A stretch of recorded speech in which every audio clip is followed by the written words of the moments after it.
ग्रंथों की श्रृंखला में आज हम लोग संगीत पारिजात ग्रंथ के बारे में बात करने जा रहे हैं। संगीत पारिजात ग्रंथ उत्तरी संगीत पद्धति का एक महत्वपूर्ण ग्रंथ है।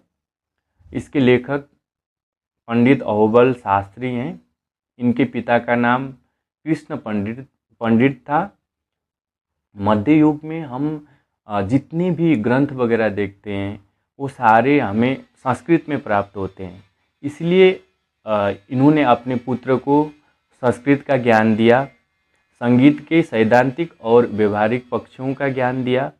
जब वो संगीत में पारंगत हो गए, वो दक्षिण से उत्तर की ओर आगे बढ़े और धनबड़ करके उत्तर में एक जगह है, वहाँ पे आके वो ठहर गए।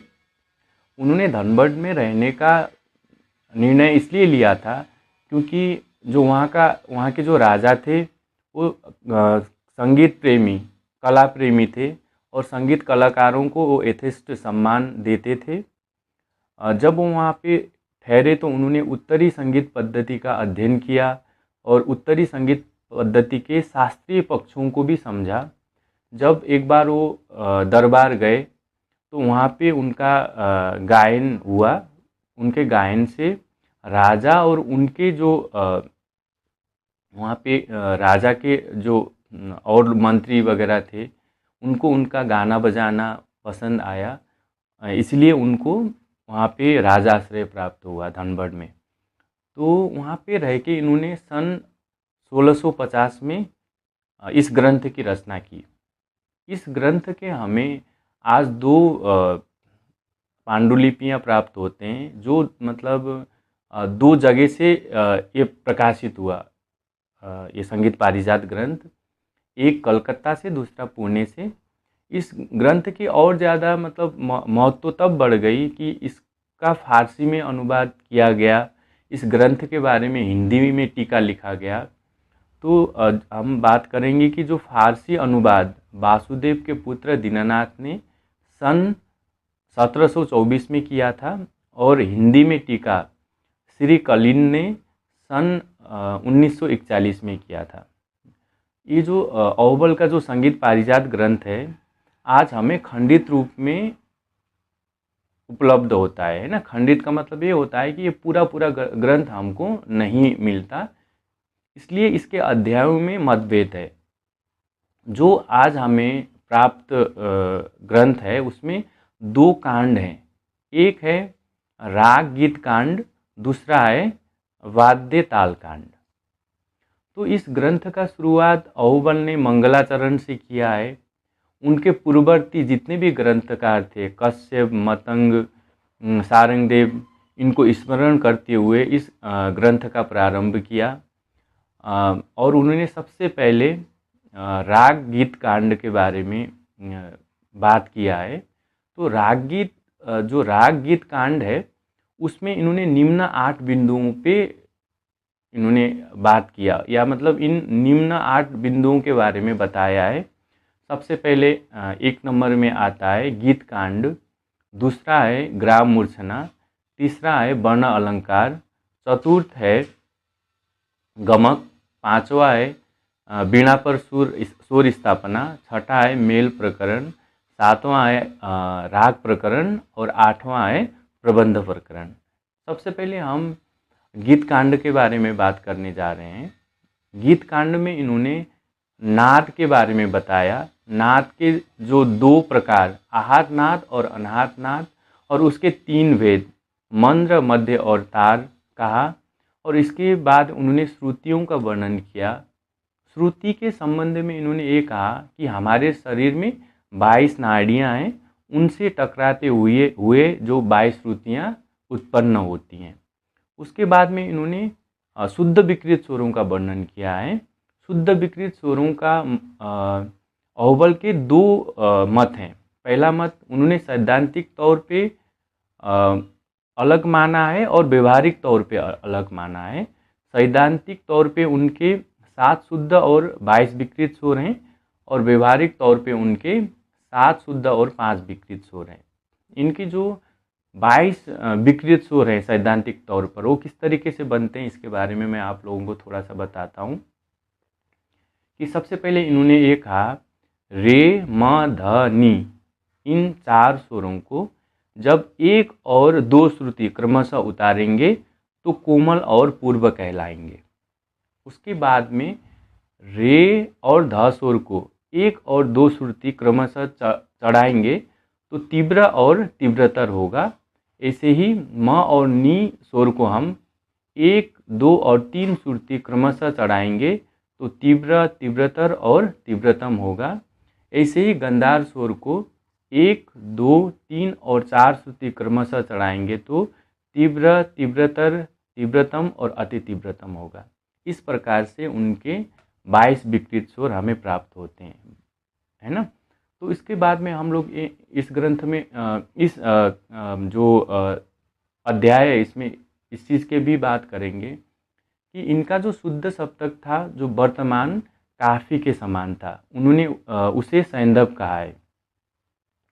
और जो उन्होंने जो 5 जो विकृत स्वर हैं उनका अच्छे से डिफाइन जो वीणा पर स्वर स्थापना है उसमें किया है। इसके बाद में हम लोग बात करते हैं कि इसके दूसरे पॉइंट पे जो ग्राम मूर्छना है।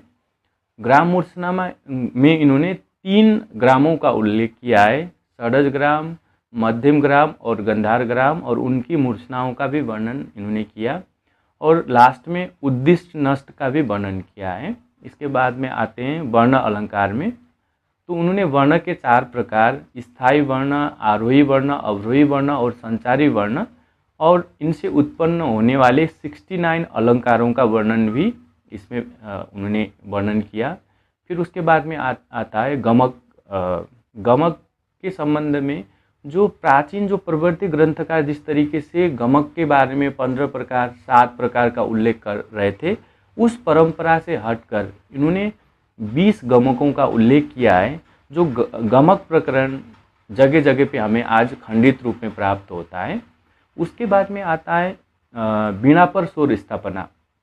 वीणा पर स्वर स्थापना इस ग्रंथ का सबसे महत्वपूर्ण बिंदु है। क्यों? क्योंकि इससे पहले किसी भी ग्रंथकार ने तार की लंबाई के आधार पर स्वरों की स्थापना नहीं की थी।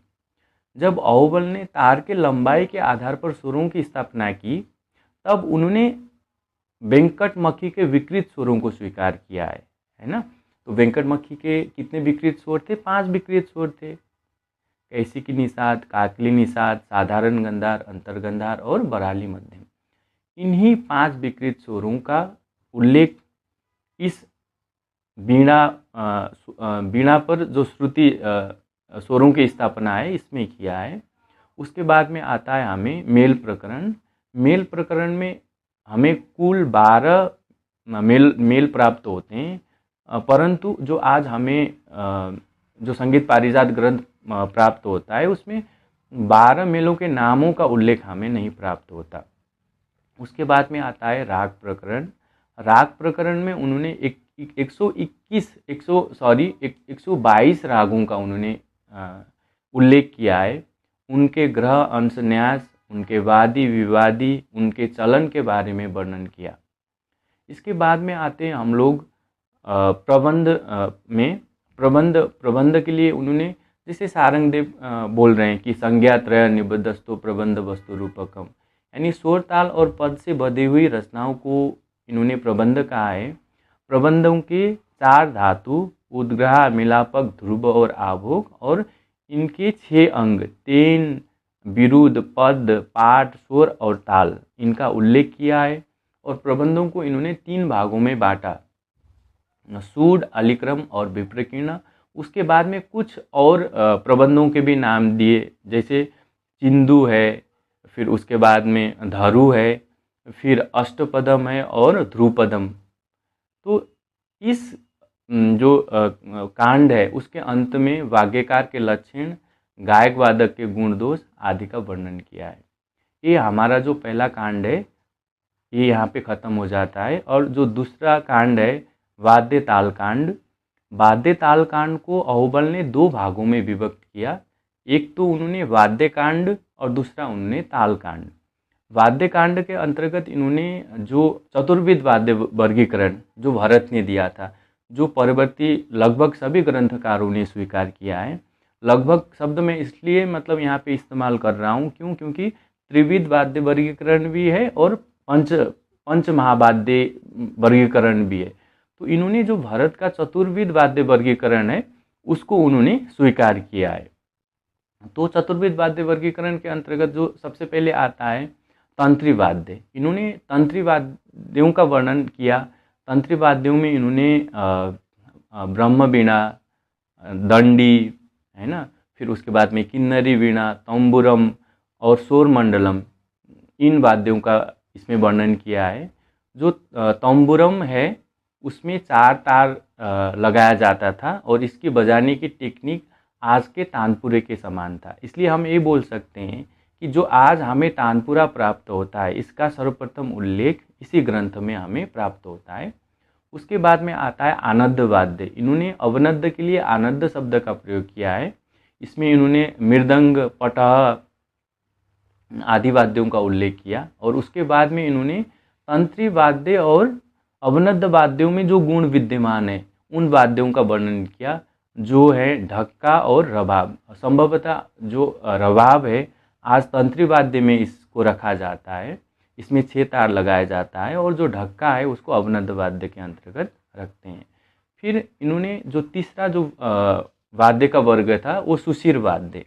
सुशिर वाद्य में उन्होंने सारंगदेव के जैसे काहला है उसको काहली कहा है, पाव, पाविका, मुरली, मधुकरी, तुंडकिनी, चंगू, पत्रिका। पत्रिका मतलब मेरे ख्याल से जो पत्ते से जो पत्ते के सहारा से या पत्ते को मतलब फूंक के बजाते हैं उसको उन्होंने शायद पत्रिका कहा है।